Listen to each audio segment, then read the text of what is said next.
Merry holidays, everyone. Today I want to explain how to use my favorite indicator, the RSI indicator. This thing was developed sometime in the 70s, and they had this thing where they look at the past few trading periods and it comes through an equation and it tells you something's overbought or oversold. So like I mentioned, this thing's from the 70s, so I'd like to go to the indicator parameters first and set the RSI to 5.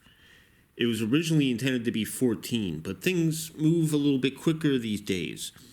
So they recommend doing in between 2 and 6. I like 5. And my whole screen is messed up now, so I'm going to refresh. And I'm going to tell you about how to look at this indicator, how to use it. We're starting off with the 1 week.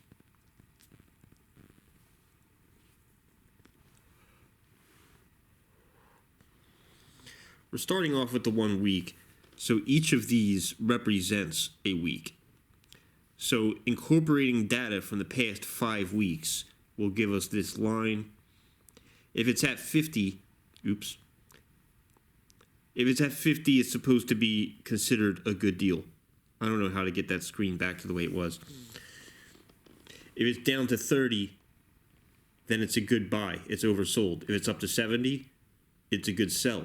It's overbought. So when we're zooming out and looking at the past 5 weeks of data, the RSI is telling us that we should have bought a week or two ago, and now we are approaching a fair price, which today is about 50 grand. Now I'm going to move over to the 1 day. Now each of these candles represents 1 day of price action.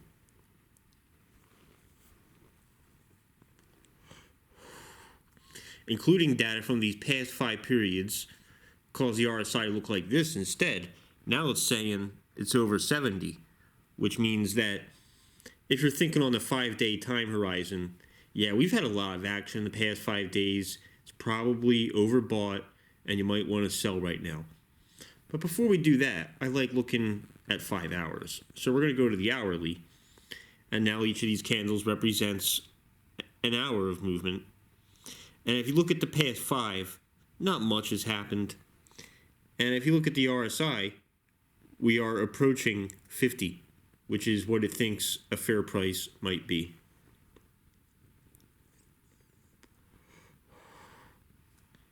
Should have sold earlier, should have bought earlier, whatever. Now I'm going to think about 5 minutes of material. We're going to go to the 1 minute. Now, trading in and out based on 5 minutes of material is pretty crazy. You're competing with computers at this point, and you're never going to get it fast enough, nor are you going to have good enough percentage fees on your broker to be able to make use of these small price movements. You can think, oh, but my thing uses no fees. Yeah, but they'll front run you and screw you on the price a little bit. You do a market order, you're definitely not going to get what you think you're going to get. Anyway, what does the RSI say? The RSI is well below 30, which means at this point it would be a buy. And within the next 5 minutes, we should reclaim what we have over there. So anyway, I'm going to go back to the 1 hour, look at that. I'm going to go back to the 1 day, look at that. And I'm going to go back to the 1 week. I like thinking long term because I'm willing to wait weeks if I have to. And right now I'm kind of waiting to see if we're going to break 52 or if we're going to go back down to the 49s, 48s. We'll see. Well, that's all I got for now. Merry Christmas, everybody. I want to go into explaining how the order book works, but that's going to be a whole nother video.